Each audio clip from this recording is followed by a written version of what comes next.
All right, Donald Trump and his imps are showing signs of retreat after federal immigration agents descended upon Minnesota late last year. As we said yesterday, top Border Patrol official Gregory Bovino and several of his agents have left Minneapolis to return to their respective jobs. Leadership switch comes after the murder of U.S. citizen Alex Preddy. White House Border Czar Tom Homan is expected to oversee ICE operations in the city. It's a welcome change for Minneapolis. City Councilwoman LaTrisha Vetaw joins us right now. Congresswoman, glad to have you on the show. Listen, the White House realizes they've screwed up. They realize that they have been getting nailed. Public opinion polling all against them. Fox News also criticizing them as well. So, what do you make of this decision? Is it going to satisfy folks in Minneapolis? Thank you for having me first, Roland. And I'm sure if we don't have 3,000 agents in our city, folks will be somewhat satisfied. I think what we've been arguing for is that it's not safe here. And the number of agents that have been in our city has been causing so many problems. Well, you said 3,000. They're only removing a few. They're not removing those 3,000. So are you saying that Minneapolis is saying, hey, until all these folks are gone, hey, we're not going to be happy? So we heard that they brought 3,000 in, and I think that's what we're asking. Remove the untrained officers that you have here that are wreaking havoc on our city. I don't know how many are leaving. I spoke with the mayor yesterday. He didn't have a number. I'm sure that'll come out soon, but we don't know how many are going to be removed at this point. The mayor's also made it clear that Minneapolis, they will not be participating when it comes to federal immigration laws. You've got some moderate to center right Democrats say, oh, that's the wrong position to take. Why are they wrong and the mayor's right? So I think what the mayor is saying is that, we don't want these criminals that they say they're targeting in our cities. And we want to know who those people are. We want to know who you're looking for and where you're going to get them from. Right? Not that Minneapolis police will be going. We have very few resources in Minneapolis with the police department since the murder of George Floyd. And our police officers are saying they're exhausted with what's going on in the city. So I don't think the mayor wants to further, or none of us want to further exhaust our police department for helping with ICE agents. So do you expect the protest to continue? Do you expect the pressure to remain on ICE, Border Patrol, these federal law enforcement agents, as long as they are in Minneapolis? So I was, the temperament has settled a little bit, Roland, in Minneapolis for what it was on Saturday and then on Sunday. Yesterday, when the president and the mayor and the governor and the president had conversations around removing some of these agents, I think the temperature settled a little bit. And so I don't know that anyone would ever stop protesting in Minneapolis, but I do, and in Minnesota, because they're not just here in Minneapolis, they're in our entire state. And so I don't know that that will ever stop, but I do know that removing these 3,000 officers would, people will feel relieved. Again, the Trump people keep saying, "Oh, our aim is to remove criminals." But if you look at the people they're arrested, their own data shows that's not who they're removing. And so I keep saying this is all about a television show. This is all about we're going to show this brute force and show the people who voted for us we mean business by these tough tactics against folks. Yeah, I mean, we're not seeing that.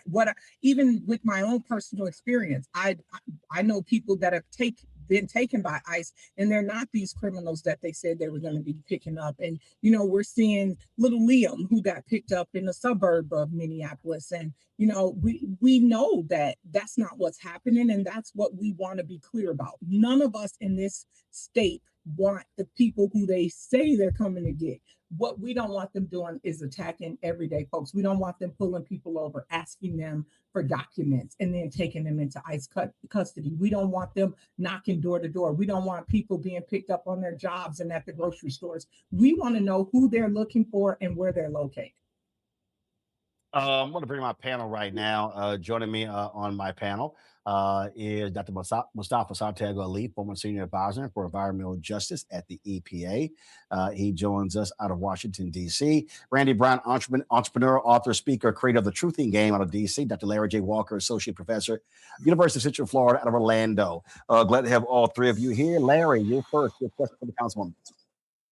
Yeah, Councilwoman, thanks for appearing this evening. Can you talk a little bit? We've heard a lot about individuals who are, you just highlighted, who are U.S. citizens who are being picked up and dropped off at various locations.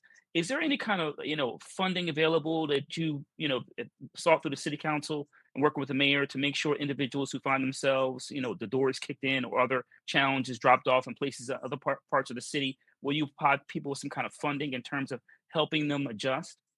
So the city has not, thank you for the question, doctor. So no, the city has not helped with funding, but what has happened in Minneapolis and surrounding suburbs is neighbors have stepped up to help. There's been a lot of collection of money to help with rent. With in the ward that I represent, someone's door was knocked down, and within an hour, neighbors had the door repaired. So I would say community is rallying around each other right now to help out with those things. Lots of food deliveries are being coordinated for folks who are scared to come outside. Rides are given to people to work who need to get to work and their children to get to school also. Mustafa. Yes, I'm always curious about the impacts to children, especially when they have to deal with traumatic situations. I'm curious about the steps that you all put in place for, the children. One, to help them to better understand what's going on, but two, I'm sure there are a number of children who don't feel comfortable and being able to go to school or to a number of other locations. So how are you all navigating that? Thank you for the question. So the school system, the public school system in Minneapolis went to a hybrid model about a month ago, but maybe at the beginning of this month. So children who don't feel comfortable coming to school don't have to go to school. They can learn from home, and kids who still want to go to school can. And you made a good point around the trauma and the impacts this have on children. I know here at the city of Minneapolis, we funded lots of organizations around trauma grants, and they've reached out to a lot of the families who have impacted and provided services. There's a lot of services in Minneapolis in particular that are being utilized by our families, not only for the children, but the parents also. Randy?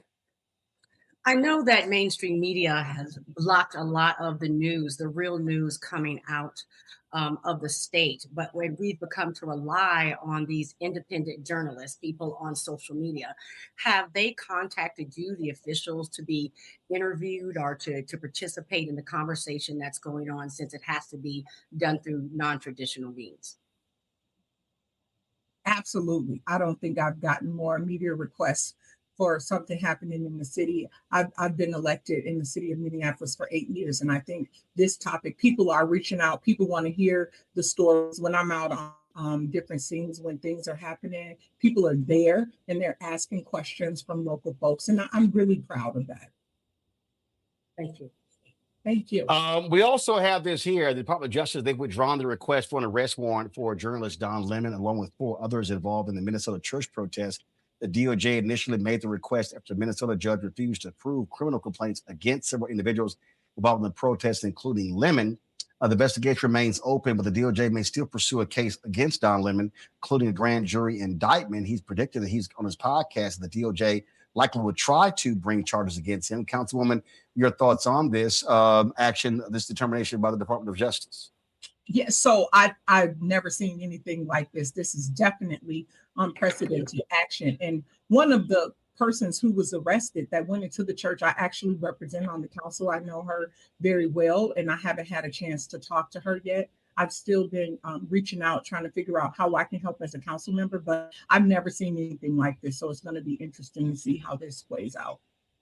All right, then. We'll surely appreciate it. Thanks a bunch, and good luck there in Minneapolis. Thank you.